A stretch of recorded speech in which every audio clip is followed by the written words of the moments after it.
Welcome to the New Thinking for a New World podcast, where we explore the most pressing issues that are challenging and changing our societies. We are looking for new thinking and new solutions wherever we can find them. Listen as host Alan Stoga, the Tällberg Foundation's chairman, challenges his guests for analysis, ideas, and actions. Together, we can help make our world at least a bit better. There are many ways to characterize our era. The most promising is the age of the brain. Today we know more about how the brain works than ever before, and we're moving faster than ever before to extend and apply that knowledge. What a moment ago was science fiction is now science. Unlocking the brain's potential could transform our world. Achieving what from today's perspective would be superhuman cognition could open whole new worlds of medicine, science, technology, and even humanity. Unfortunately, it seems to be one of those obscure laws of physics that every upside has a downside. Every potentially wonderful application of new technology has the possibility of horrible abuse. And that's what we're going to talk about today. My guests are Dr. Rafael Yuste, neuroscientist, whose lab is at Columbia University, and who is on the forefront of developing the new understanding of the brain. And Jared Genser, who's a leading international human rights lawyer. I'm proud to say that both Rafa and Jared are past winners of the Tällberg-SNF-Eliasson Global Leadership Prize. Welcome, Rafa and Jared. Welcome. Thank you very much. Rafa, today we're going to focus on the work the two of you are doing together to build a global framework within which the wonders of the brain can be developed for the benefit of mankind and hopefully cauterize some of the downside I mentioned. However, before we do that, can you give us 30 seconds on the science? It may not be a surprise to the audience that the brain happens to be the organ that generates the human mind. All of our cognitive and mental abilities are generated by the firing of hundreds of billions of neurons that we have in our brains. So neurotechnology enables to record that activity and to change that activity. And by changing neural activity and decoding it, in principle, we can decode the minds and change the minds. And that opens up a new set of ethical and societal challenges. Let me make this practical. I understand that Facebook has been working on a project that would allow people to think and produce words on a screen at something like 100 words per minute. Actually, when you told me that, I immediately assumed that what is one way could be a two-way highway into my brain. Maybe all Facebook wants to do is sell me a toaster, but could they conceivably persuade me that I can't possibly go to bed tonight without having bought a new one? Okay, so there's two types of neurotechnology. There's neurotechnology to decode, to read, and neurotechnology to activate or to write. And the neurotechnology to read, to decipher mental activity is way ahead of the neurotechnology to interfere with mental abilities. No, so I think Facebook, as far as I know, they're all interested in the decoding part because they want to generate this product as a way to type mentally by thinking. But in order for them to make us change our mind, then you have to actually activate neuronal circuits with a lot of precision. And this is something that we can start to do in animals today, laboratory animals, but with still far, I would say at least a decade from being able to do this well in human beings. But a decade passes quickly sometimes. Theoretically, it's possible. It will be possible because we can do this in animals today, in mice, and what we can do in a mouse today, we should be able to do in a human tomorrow. I suddenly have the image in my mind of Mighty Mouse from my childhood. But anyhow, Jared, you're a human rights lawyer, very successful human rights lawyer who has a long record of rescuing people and helping them cope with all sorts of nasty issues. What do you see in Rafa's work that appeals to the lawyer and the advocate in you? Well, look, I think on the one hand, what Rafa is talking about is incredibly exciting for both the development of the human mind and for the advances that we can see coming from this kind of technology, especially as it relates to health and to convenience and kind of advancement of humankind more broadly. But at the same time, as a human rights lawyer, I'm always worried when I see new technologies because of the ways in which governments and private actors can, instrumentalize these kinds of technologies for nefarious purposes. And, undoubtedly, we're already seeing, even before the decade that Rafa is talking about having elapsed, the downside of these technologies are already being put to use. So, for example, in China, there are already several schools that have been piloting a brain-computer interface that children are wearing that are telling the teacher up front at the room on a screen that they see, which children are concentrating based on their brain waves and which ones are not. And similar technology has been deployed already in several Chinese factories to monitor the efficiency of workers. And this is already long before we've even gotten to effective technology that could potentially write to the human brain. Let me ask you to define not from a technical viewpoint, but perhaps from a legal or even human viewpoint. What are we talking about in terms of rights? I think there are a basic set of rights that Rafa had actually already begun developing before I got involved in partnering with him, which I think are a good thumbnail sketch of the kinds of things that we should be concerned about. And so, some of the proposed neuro rights include things like the right to identity and the ability to control your own physical and mental integrity, the right to agency, which is really freedom of thought and freedom to choose your own actions, the right to mental privacy, which is the ability to keep your thoughts protected against disclosure, the right to fair access to mental augmentation, which is really the ability to benefit from improvements that may happen coming from this kind of technology, and the right to be free from algorithmic bias or to ensure that technologies don't insert prejudices into decisions that are being made that affect one's life. I think that more tangibly, one can see that the international human rights system today, in certain areas, will already provide within the current framework of international human rights treaties and law some protections against some of the nefarious purposes to which these technologies could be put, but there are clearly also large gaps in coverage that need to be proactively addressed.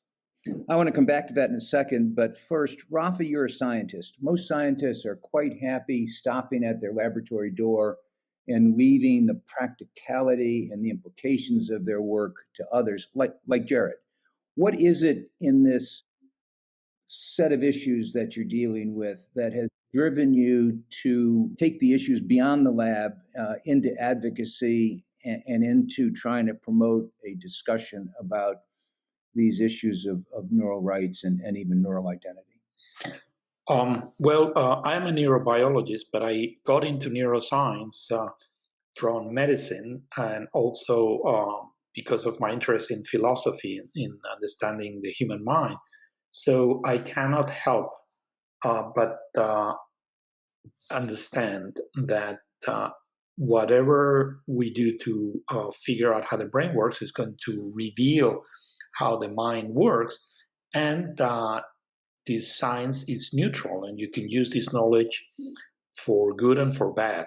So I think it's probably because of my medical background that I feel very strongly that we should make sure that this great knowledge and this great technology that has so much potential and benefit for humanity should be used for the right reasons to really advance our society and not have any nefarious effects. So I think it's in the bones of every doctor is the Hippocratic oath, the oath, the pledge for beneficence to help people, to do this also with the principle of justice and treating patients with dignity. So I think I'm just applying the the same old-fashioned Hippocratic oath that I sworn in during my medical training. Let's play it forward. In a perfect world, what would you like to see happen? I think my dream would be for the UN to update the Universal Declaration of Human Rights, which hasn't been touched since its proclamation in 1948, and put it up to date to the 21st century, incorporating protection for all these challenges that Jared has been talking about, which are real. This is not science fiction. This is something that we're going to have to deal with, if not very soon. It's definitely coming our way. It will be unavoidable.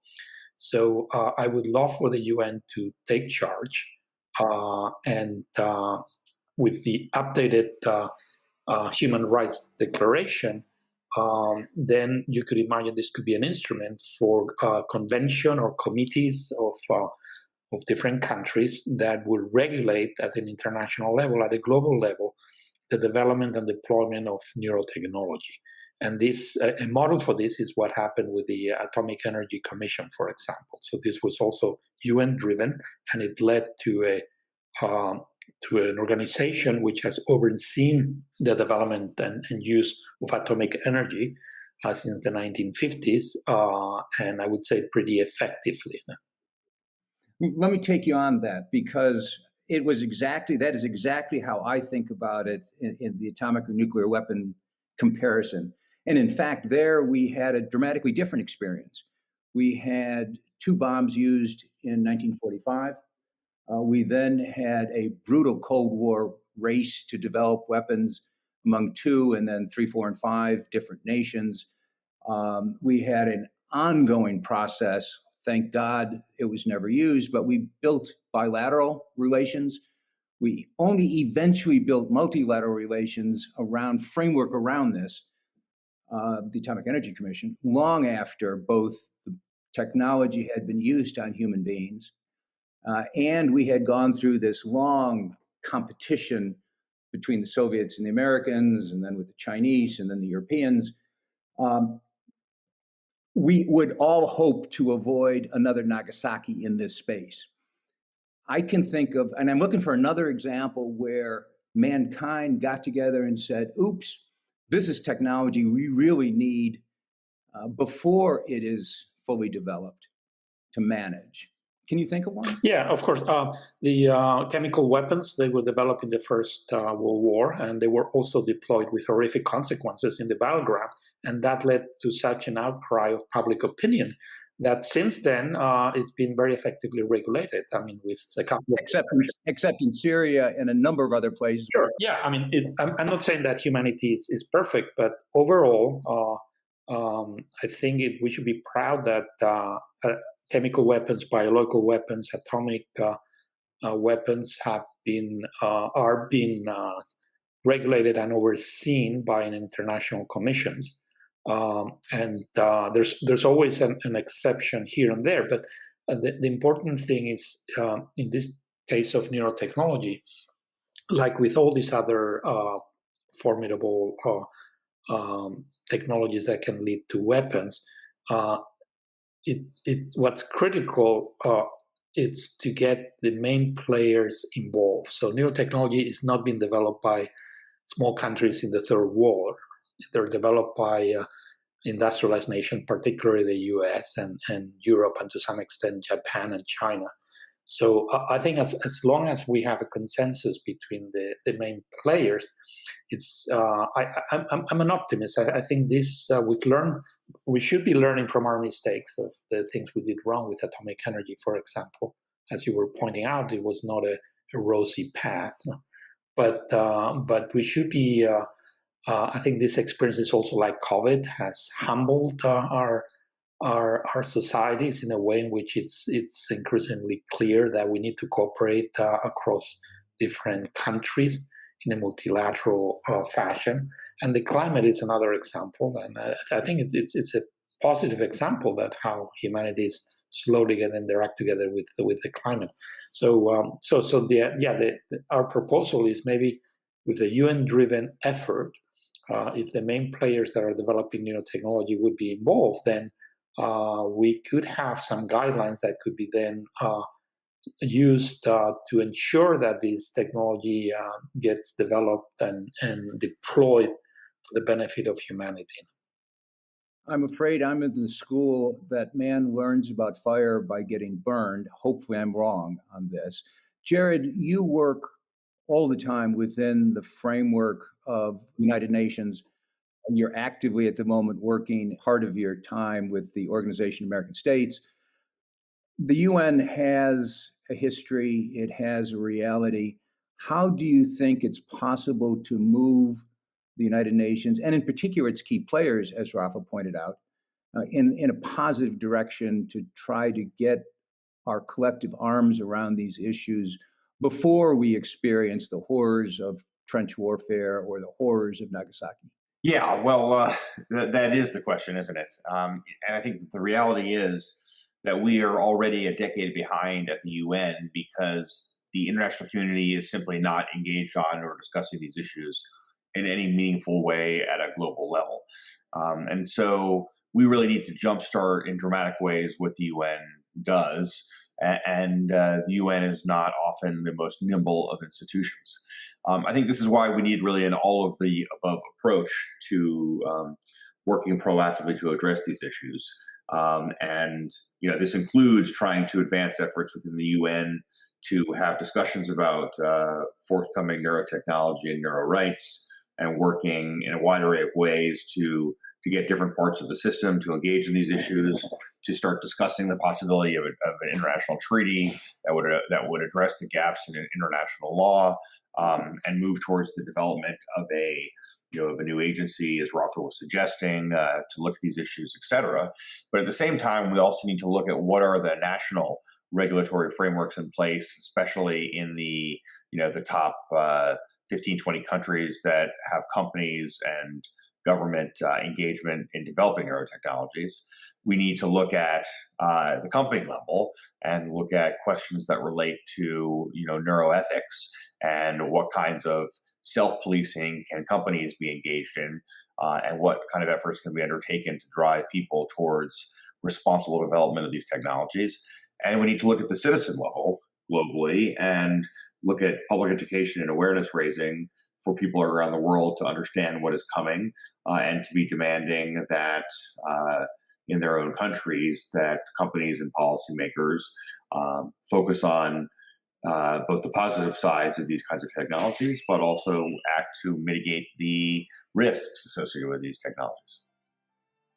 If you feel that the world lacks global leaders, please help support the Tällberg Foundation programs. Individual donations are being accepted at tällbergfoundation.org/donate. That's TALLBERG foundation.org/donate. Rafa, you mentioned before that the United States remains the big kahuna in the neurotechnology world, but is joined there by countries like China, Japan, I imagine a few others. Is it possible to imagine in addition to the multilateral efforts that you have underway, a bilateral US-China effort that could, in a sense mirroring what happened in 48, could set the stage for something global? So honestly, Alan, that question about how to spearhead bilateral efforts between the US and China is a little bit above my pay level. At the end of the day, I'm a neuroscientist. I know a lot about the brain, medicine, and I know something about ethical and societal consequences of this technology, but I would not pass myself for a policy maven. And I think it sounds like a good idea to have a bilateral effort between the US and China, but I wanted to push back on your criticisms that a multilateral approach may not work. Well, first of all, there's a problem coming our way, whether we want it or not. This is going to happen. We'll have to face that problem, and we cannot afford not to act. So not doing something, it's just not acceptable. We're not going to watch this tsunami hit us while we're with our hands in our pockets. At least I want. And there's a lot of precedent besides this discussion that we're having earlier about atomic energy, biological weapons, chemical weapons, with lesser threats that are not maybe existential, but there's a lot of good precedent for how a UN-driven international coalition has had a huge impact in the world. So let me just give you a couple of examples. And Jared here is an expert here, but the Committee on Torture, for example, the UN-driven Committee for the Disappeared, that has essentially made it extremely rare and difficult for countries anywhere in the world to torture or disappear their citizens without consequences for their leaders. No? So this, I think, are good things.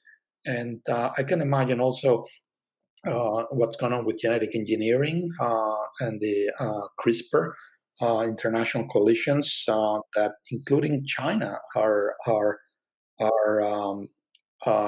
preventing the use of these technologies in humans. And we also, another idea that I wanted to put on the table is that it may not have to be only driven by the UN. So let me point out what's going on in Chile. So the Senate of Chile has on its own taken on this issue of neurotechnology, and they've pushed for the idea of these neurorights. And they've actually unanimously voted to amend their constitution to make cerebral integrity a basic human right. So this is, I would say, a serious country. It may not be the one of the countries developing in the forefront of neurotechnology, but this is a country that you should take seriously.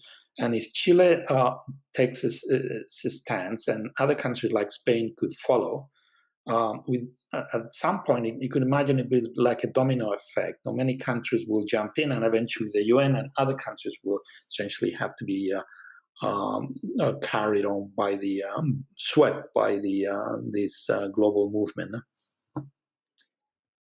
Jared, how do we take what Rafa just described as sort of the canary in the mine approach, which is you get a couple canaries and they start singing and others join in?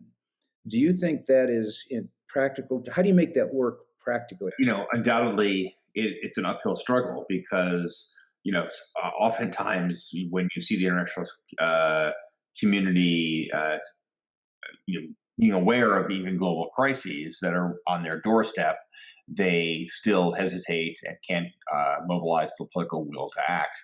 But at the same time, failure really is not an option here, and we have to persist and do so aggressively and publicly and systematically, because as Rafa said, these developments are fast approaching, and some of them are in fact already here. If the international community doesn't take action, the consequences could be terrible. One of the concerns that I've heard raised is, what's the point of having an international system to be put in place when, the bad actors, the China and Russias of the world, and frankly, even maybe the United States, depending on how it decides to deploy this technology, could do bad things. And I think the reality is that, the development of an international treaty, for example, to advance neurorights isn't designed at the worst of the worst who are going to do whatever they want regardless, right? It's really looking at that middle group of maybe 60 or 70% of the world that, if there are international standards set, they're going to want to be viewed as, as acting in accordance with them, and you assume there's probably 10 or 15% on one side or the other side that will, undoubtedly want to take positive actions regardless of international standards, and, another 10 or 15% that will do bad things regardless of what standards are put in place. But setting global expectations around how this technology can be both developed and how the downside risk can be managed, and also creating an international human rights system that will ensure that individual people of the world have the right to protections from misuse of this technology by states and others is, I think, exceptionally important because it will drive the global discussion and will encourage strongly many people that have not up until now, or would not up until now, focus on this question to simply decide that they will abide by those international standards that have been developed? Well, having a global discussion would be a great place to start, and you both have a lot to do with that effort. I'd like to go to the individual. Rafa and Jared, both of you have referred to the role of the citizen, the role of the scientist, the role of the tech company, potentially in creating both awareness of this problem and commitment to do something about it. What can the individual do to try to get governments that maybe are a little backward looking to engage on this issue? So I'm a firm believer of act locally but think globally. So any one of us lives in small communities, and we may have access or not to larger communities or to policymakers or leaders. No? But I think, like with every important cause, I think we should take it personally and work with our communities. No? The Chile is a wonderful example. So for reasons that could be accidental, Chile jumps in, and there's a local effort in one part of the world, and this could lead to a larger effort. And we've seen that happen before. Actually, I was talking about the Committee for the Disappeared. My understanding is that was also driven by starting locally, also in Latin America. And eventually, it went globally through the UN. I have to tell you that Jared and I are actually engaging the UN on this debate, on this issue, and probably because of what's going on in Chile and other things, they're going to. They just called us for a discussion, an internal discussion on the issue. So the UN is watching carefully what's going on. And if you imagine that you work in a tech company, and you think this is an important issue, so you could imagine building consensus inside the company, again, acting locally but thinking globally. The companies should be partners in this. They're not the bad guys. They should understand this is also it's in everyone's interest of the community, of the humanity. I would imagine, given the importance of the United States in neuroscience and neurotechnologies, that there is no real chance of accomplishing what we need to accomplish without the United States. Very specifically, and this isn't a podcast about America, it's a global podcast, but nonetheless, this is one of those US-centric issues. How do you develop a real conversation in this country with the Senate, with the House, with politicians at local levels who are probably, for want of a better word, ignorant of the issues you're talking about?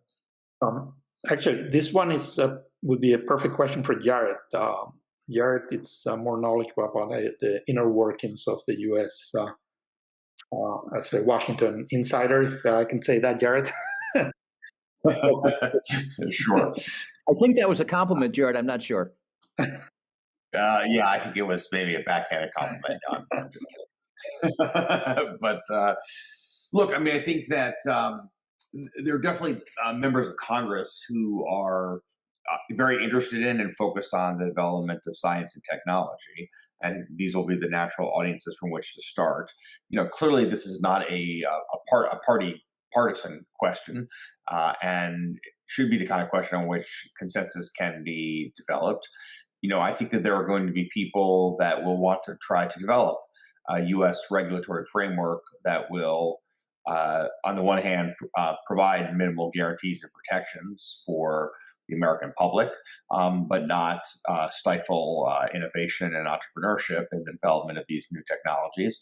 And as is the case with all emerging technologies, this is the kind of the circumstances where getting that balance right will take a lot of thought and a lot of hard work. One of the things that Rafa has referred to previously, when one thinks about protections that would happen at a national level, is in essence analogizing information being read or written to the human brain as almost akin to organ donation. And as a rough comparison, I think that's right. If you think about organ donation, for example, when you get a driver's license in the United States, you're asked, do you want to be an organ donor? And then the forms that you sign are pretty onerous, and making it very, very clear of exactly, under what circumstances your organs could be harvested if, God forbid, you're in a serious or fatal accident. And so, I think that you do need those kinds of protections, really a lockbox around your brain and the ability of people to read it or to write to it, without your direct and explicit and informed consent. So I think there will be an interest in engaging on these kinds of questions. The now not so new Obama administration, some 6 months in, has yet to really focus on these kinds of questions and issues. They're, drinking water from the proverbial fire hose on many, many different topics. But undoubtedly, given that much of this emanates from the Brain Initiative that President Obama put in place with the help of people like Rafa and others, I think our hope and expectation is that the Biden White House will also want to engage in these issues, not just the Congress. Let me end by asking a time question.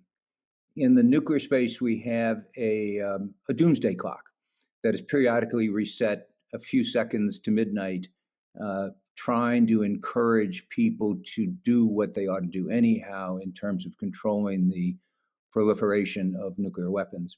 When it comes to this space, and Rafa, I guess this is a science question in the first instance, how much time do you think we have to get our arms around this issue in a positive, productive way? Two answers, because as I said before, there's two types of neurotechnology. One that are used to read, to decode mental activity, and ones to write or interfere with mental activity. For the decoding, I think it's pretty urgent. I think there's already portable brain scanners that are starting to be sold, and they could theoretically be decoded with artificial intelligence for a low-level investigation and indagation of people's mental state, for example. So we're not going to see reading of thoughts right away, but the beginning of that is about to happen. So I would say for decoding, the doomsday clock is, I wouldn't say or clicking is ringing, but I would say within a couple of years this will happen for sure.